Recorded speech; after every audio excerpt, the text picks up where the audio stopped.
Me Time and Murder is intended for mature audiences. Listener discretion is advised.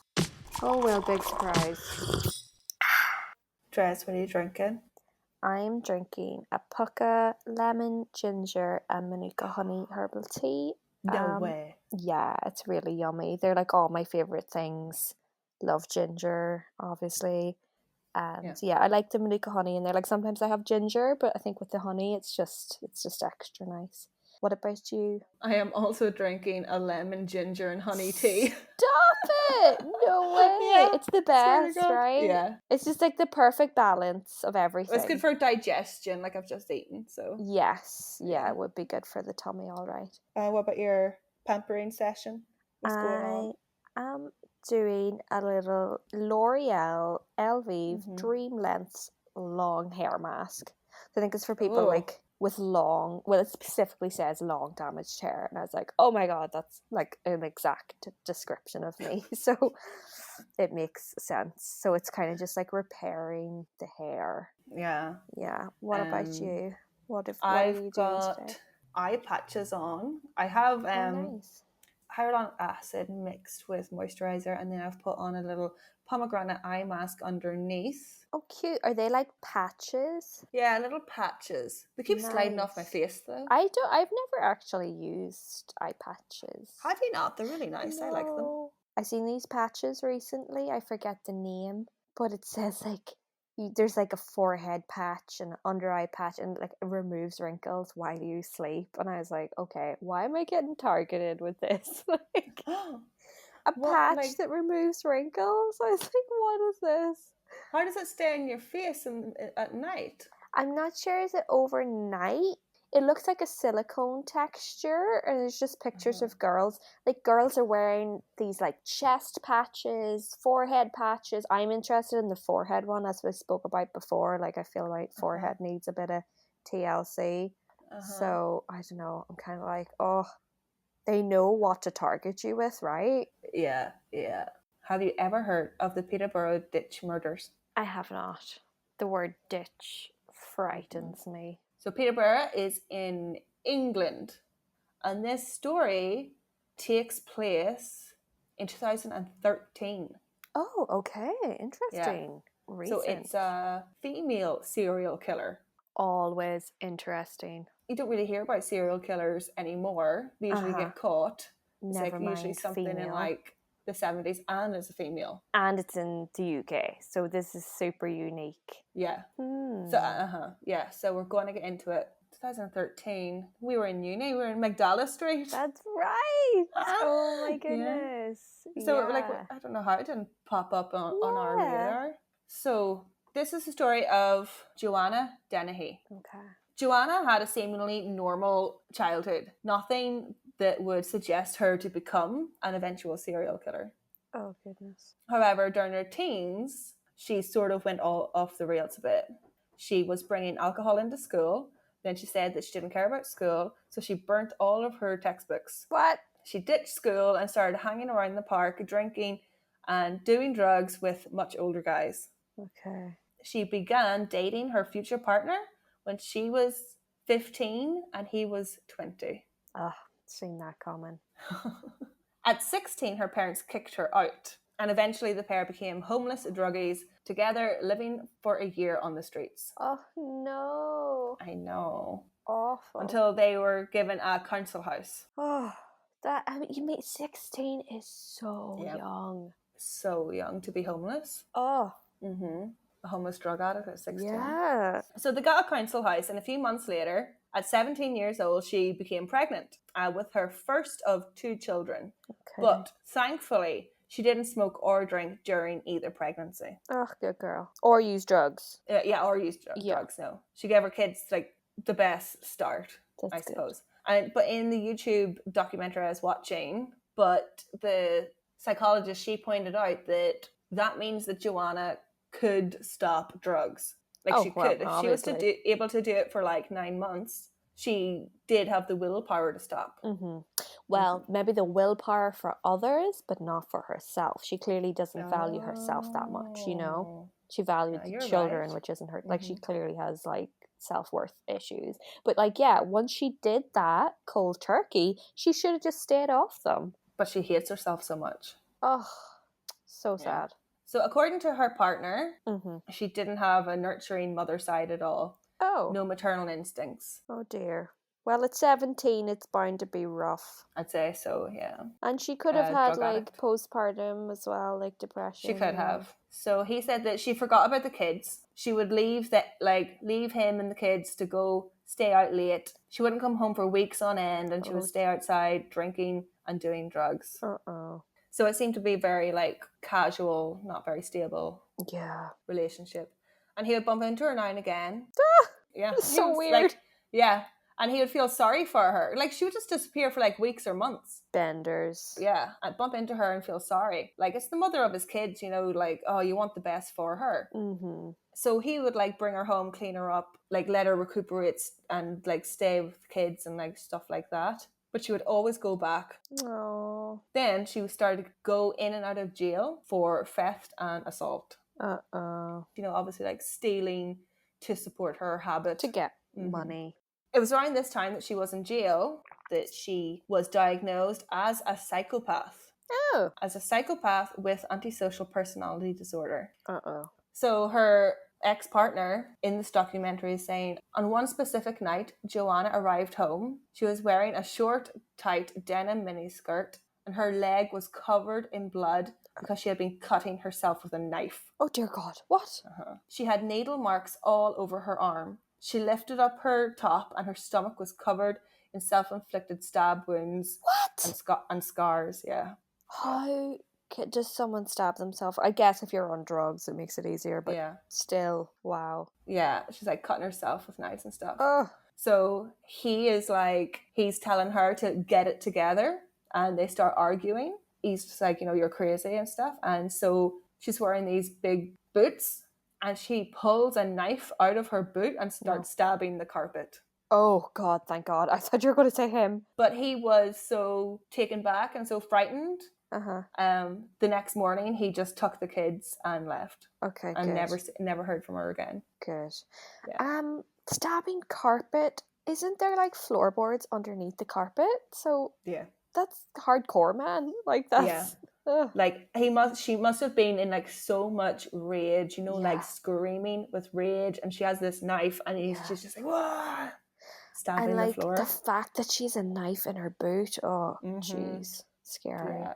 He didn't hear from her for another 6 years. Oh wow! Until she had finished her killing spree.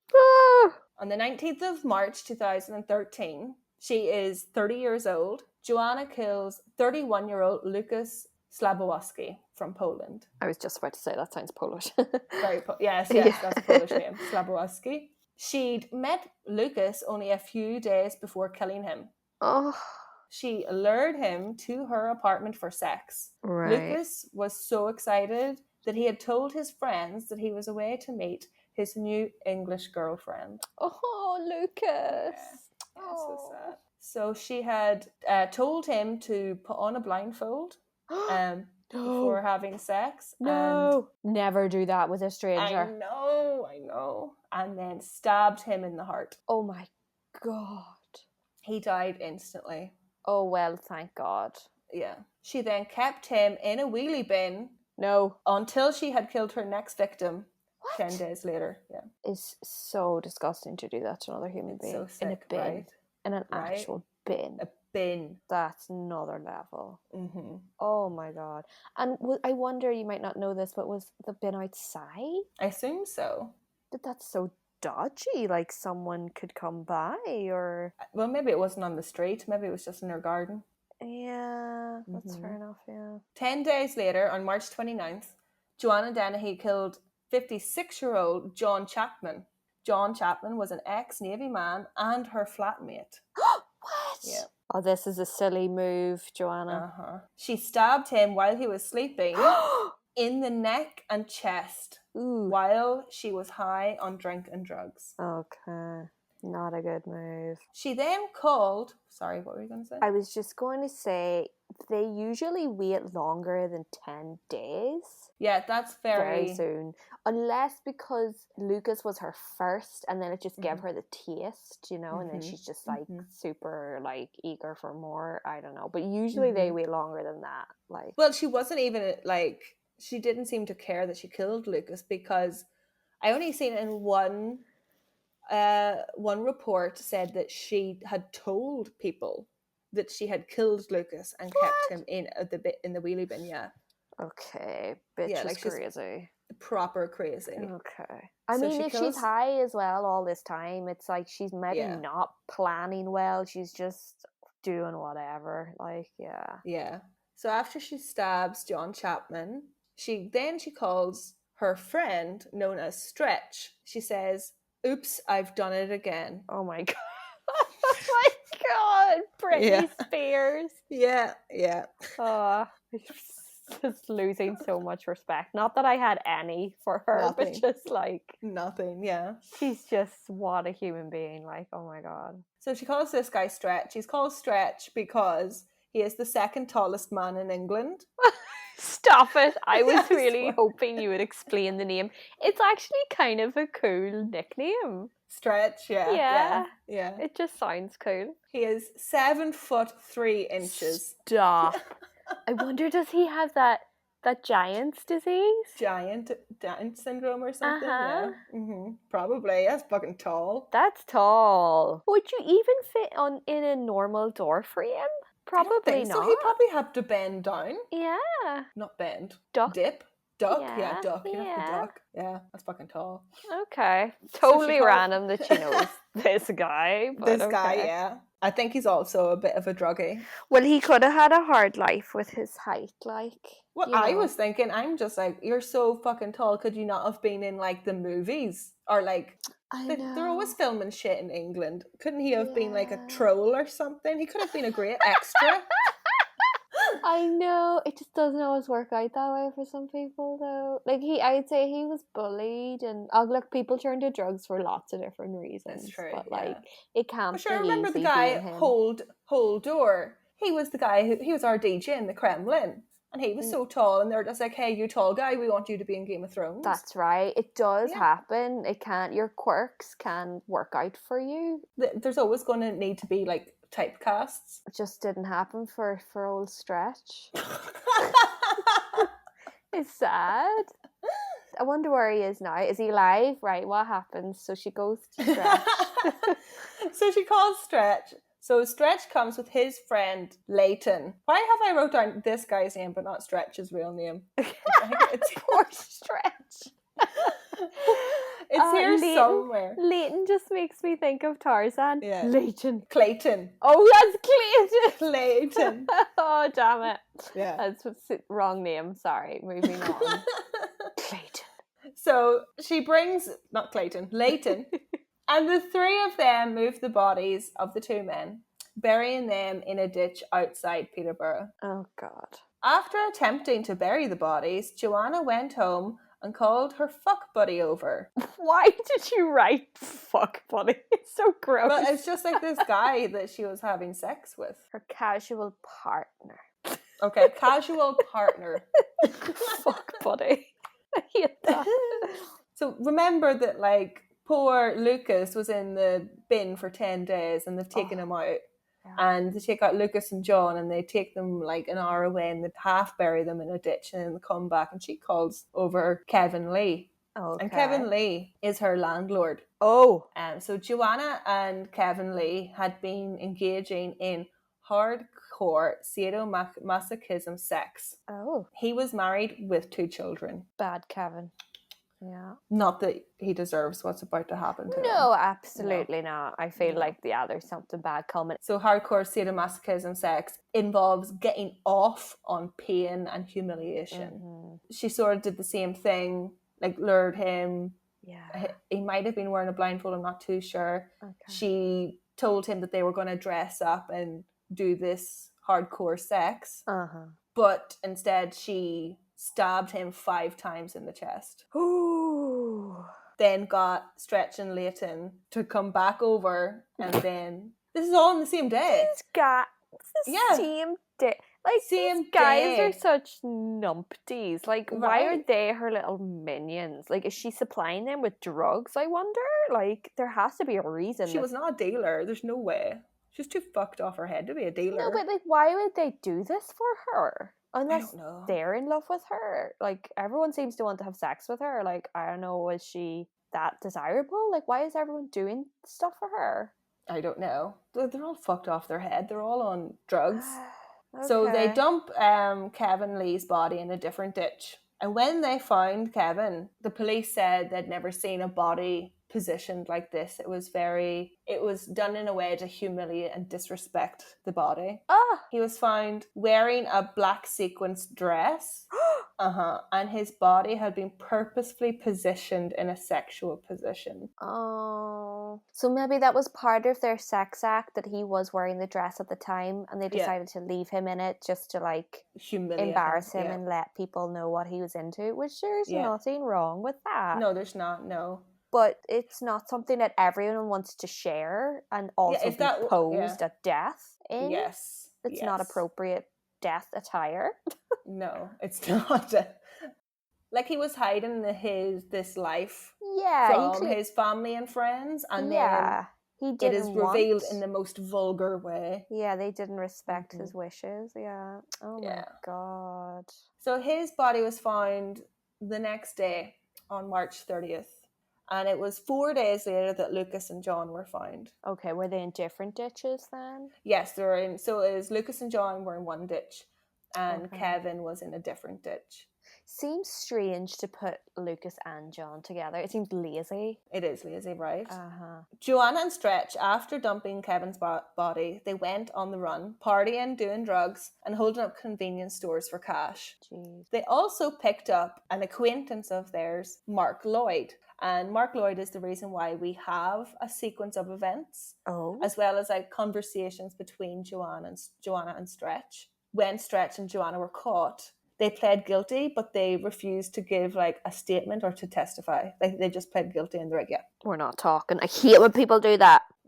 So this is all like according to Lloyd. According to Lloyd, she and Stretch wanted to kill 9 men because they wanted to be just like a modern day Bonnie and Clyde. Oh my God. Yeah. Like, is she even with this Stretch guy? I don't know. It's very casual and messy. Yeah, but like, I feel like she begun this spree and then he just kind of tagged along, like, as the janitor cleaning up after her. Like, now all of a sudden it's like he's part of this. It's like, what? Like, other people were saying that Joanna is very unique female British serial killer, especially just a female serial killer, because most serial killers are men. But also women are more likely to poison. Yes. So it's weird for a woman to do violent acts. Yeah, but it's so also physical. But also like women who have been serial killers in violent acts were always led astray by a man. Okay. It was never really, they were never the brains, if you know what I mean. But she is leading this. They're saying she's very... totally. Stretch is just along for the ride. Yeah. Like, he just thinks this is cool and he's down for it. So Lloyd said that he got in the car because he was so scared of Joanna. Okay. She had killed 3 people. She was high. She had a knife. Figuring that she would kill him if he didn't get in. Okay. And really, he was risking his life when he got in the car, because he could have just got in the car and then they could have killed him. Yeah, you know it's what I mean? Not the best excuse in the world. He may have been high at the time and didn't really think the decision through. I don't know. It's hard to know. I mean, he's trying to talk his way out of it to the police in this statement. So. He didn't do anything. Okay. He was just in the back seat. Okay. On the 2nd of April, so this is after they've dumped the bodies and they're like on the run. Joanna and Stretch drove around looking for some fun, as she would put it. She wanted to kill more men. She said she didn't want to kill women, and she especially didn't want to kill women with children. Okay. As if that gives you some kind of moral high ground. She's a man-hater, basically. Well, of some men, because Stretch is a man. So they come across Robin Bariza, a 64-year-old man who was out walking his dog. No. I automatically a man with a dog. I'm like, you're nice. Oh, he's just like, a happy little day out with the dog. He's 64 as well. Like, leave him alone. Oh, she didn't. She stabbed him once in the chest and once in the shoulder. But thanks to passers-by, Robin Bariza survived. Oh, so we have a survivor now. She jumped into the car, kissed Stretch, and said thanks. Thanks. As if she came. What a weirdo. So she said that she wanted the next one to also be walking his dog. Oh my God. What? Oh, I can't.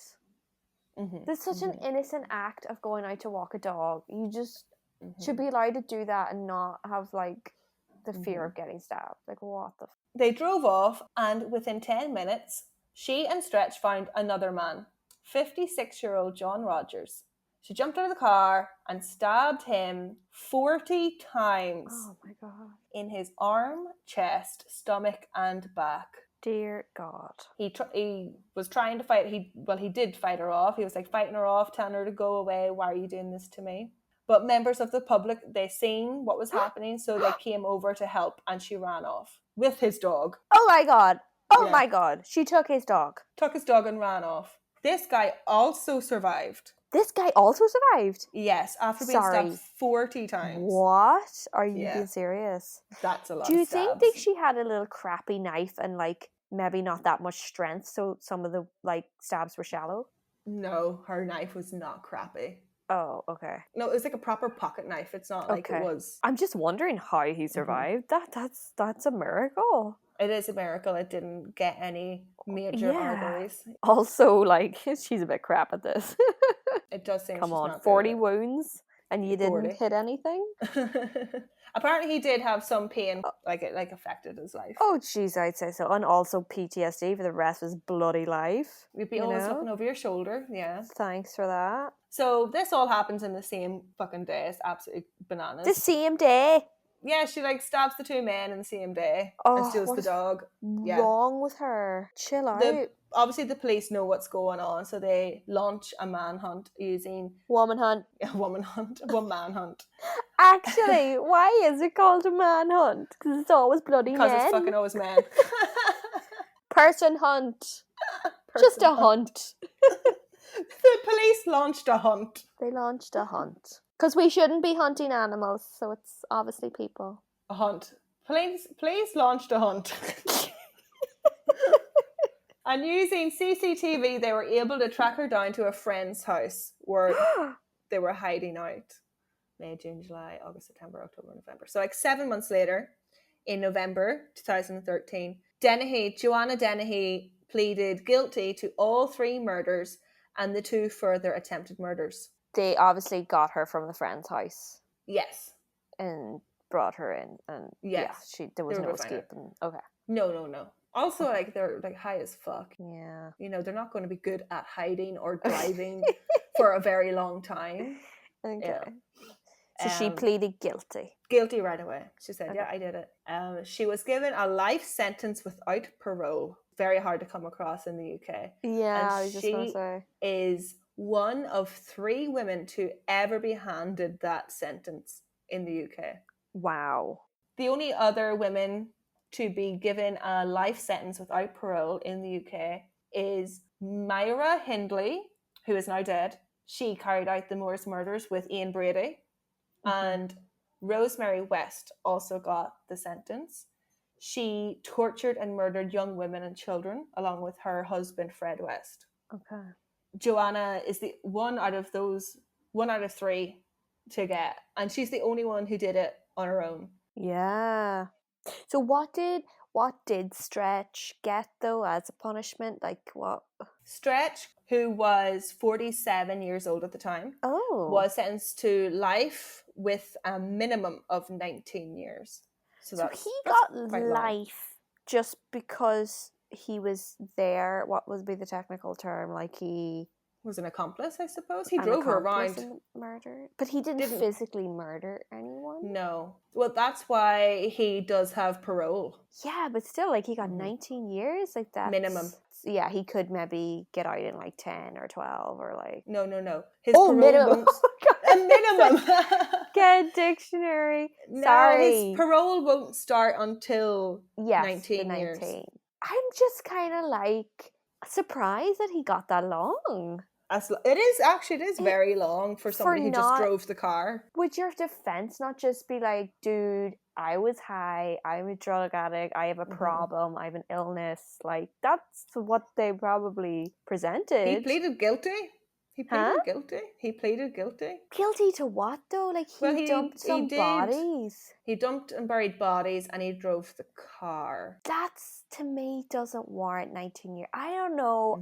Well, not that it doesn't. I'm glad he's put away. But what I'm trying to say is just other cases, I feel like the sentences haven't been that long for people that were just kind of accomplices. Right. No, you're actually right, because there's been people who have murdered and they've got like 15 years. That's the thing, yeah. Right. I'm just like, he didn't actually... He didn't actually stab anybody. And I feel like maybe was he even like a bit simple maybe, and just a bit like following a lot. Well, maybe he wasn't. Maybe he loved this. I don't know. Maybe. The public were probably just so appalled at this behaviour as well. Yeah. So maybe there was a bit of that. Clayton, the first guy, Clayton, who helped bury the bodies, was given 14 years. And the person who was harbouring them, whose house they were hiding in after all the stabbings, he was given 3 years. Okay. And the guy who was basically kidnapped, he wasn't sentenced to anything, and he gave up a lot of... They all have very similar names. Mark Lloyd testified, and he gave evidence, and he was basically kidnapped. Okay. While in prison, Joanna told a psychiatrist that she had found murder to be Moorish, and that... Oh God, that's frightening. After the first killing, she got a taste for it and wanted it. So while in prison before the trial, staff had found an escape plan. Yeah. LOL. She tried to escape. Where she planned on murdering one of the guards, cutting off their finger, and then using it to bypass the fingerprint scanners. It's not a bad idea, but... I mean, she's been watching Minority Report or something. Like, she was hence put in solitary confinement for about 2 years. Okay, fair enough. And it's not even solitary confinement, because she had to come in and out to go to trial. Yeah, I'm also wondering how they found plans. What were these plans? Did she write it down like an idiot? God, did she write it? Why can't you keep that in your head? You're not doing a lot in prison. Like, what? So like, weird. was she like drawing it like Prison Break? Like Prison Break. That was the first thing that came to my mind when you said the plan to escape. I was like, oh, this one thinks she's friggin'... I don't know how she thought. She must have seen Prison Break, and she thought she had to draw it. Like, I have to draw out the plan. I'd say it was in its like prime in 2013. Joanna claims that this isolation in solitary confinement left her tearful and upset. Oh, boo-hoo. It led her to self-harm. It's like, girl, you were self-harming before. Yeah, you were messed up before. And that her human rights had been violated. Okay, you took people's life, so... However, due to her risk to the public safety and her like dangerousness to the staff, the judge deemed that it was in accordance and proportionate to her sentence, her confinement. Completely. No, I agree. I don't normally agree with solitary confinement, but this bitch is just far too crazy. Just not safe. Oh, she would definitely have tried it. Oh, yeah. In 2019, so last year, Dennehy was moved to Low Newtown Prison. Upon her arrival, she threatened to kill Rosemary West. Who's also in the same prison. Who was in the same prison. So they had to move Rosemary West out of the prison to another prison for her safety. Oh my God, really getting competitive, like over, oh my God. Yeah. That's pathetic. And that is it. I can't believe I didn't know about Joanna Dennehy. Dennehy. I really want to look up a picture of her. There will be pictures on not the to judge Instagram. People on their appearances, but I'm just really... She's very average. She's just like... I'm just curious. Oh wait, she had like a green tattoo of a star under her eye. Oh, that does not sound good. Oh, she is actually quite scary looking. She is scary looking. That knife. Is this just a... That's not the knife. It's not the knife. Okay. Because it's very gothic. And she's like got like handcuffs in that picture as well. Oh, the stab wounds on her stomach. That is frightening. Have you seen that picture? Yeah, the scars on her stomach. Yeah, it's really creepy. But yeah. Slán all you guys. And yeah, be safe. When you're walking your dog. Look behind your shoulder when you're walking your dog. If you live in Peterborough. Peterborough. Kookaburra.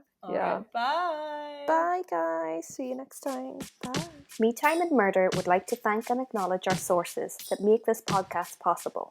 References can be found on our Instagram page.